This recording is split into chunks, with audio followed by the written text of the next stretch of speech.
Bapak Ibu, saudara yang dikasihi oleh Tuhan, salam sejahtera dalam Tuhan Yesus Kristus. Mari kita merenungkan firman Tuhan dari Injil Lukas pasal 16 ayat 19 sampai 31. Ayat-ayat ini adalah tentang perumpamaan yang sangat populer bagi kita semua, yaitu tentang Lazarus yang miskin dan seorang kaya yang pelit. Keduanya mati.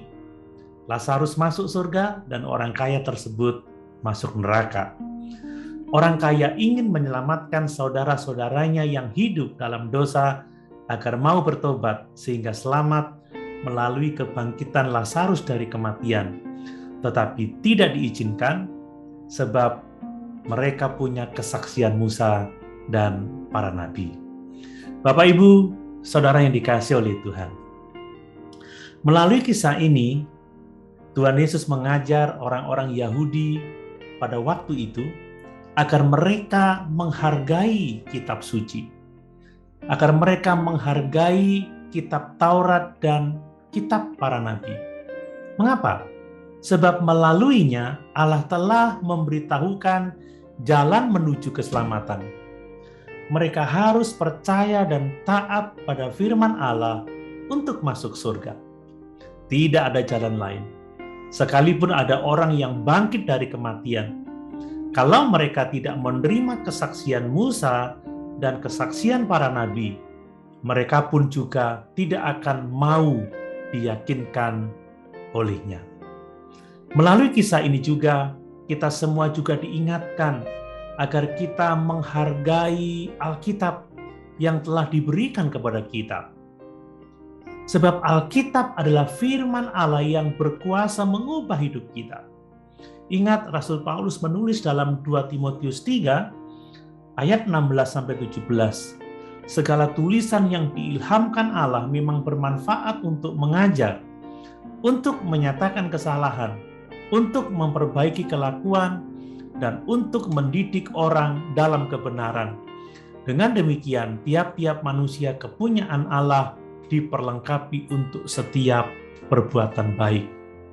Bapak Ibu, saudara yang dikasihi oleh Tuhan, melalui Alkitab, Allah menyediakan dan menuntun kita kepada Yesus untuk menerima hidup yang kekal. Nah, bagaimana seharusnya kita menghargai Alkitab yang adalah firman Allah? Kita harus percaya pada apa yang diberitakan Alkitab. Kita harus yakin dengan apa yang disampaikannya.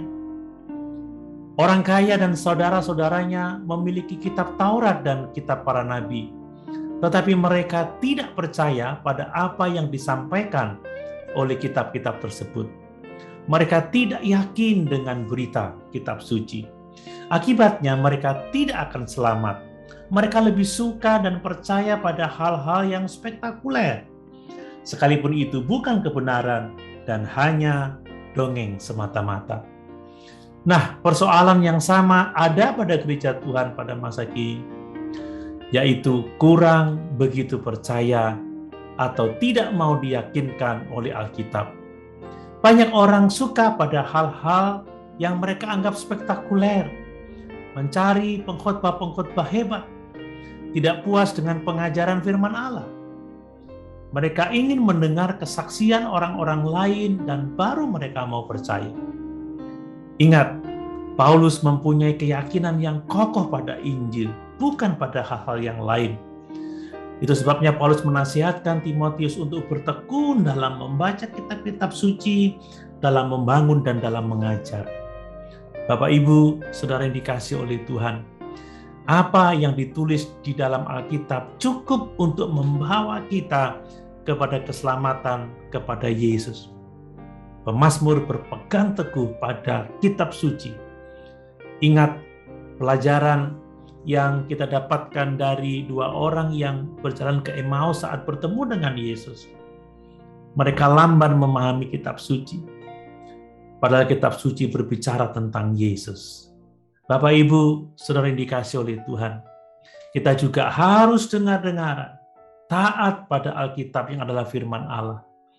Ingat, Alkitab itu berwibawa, Percaya pada Alkitab sama dengan kita percaya kepada Allah. Taat kepada Alkitab, kita taat kepada Allah. Ketaatan pada firman Allah adalah sumber berkat, tetapi ketidaktaatan kepada Alkitab membawa pada kutuk. Bapak Ibu, saudara yang dikasihi oleh Tuhan, Alkitab harus menjadi panduan dan pegangan hidup setiap orang percaya. Haleluya. Tuhan Yesus memberkati.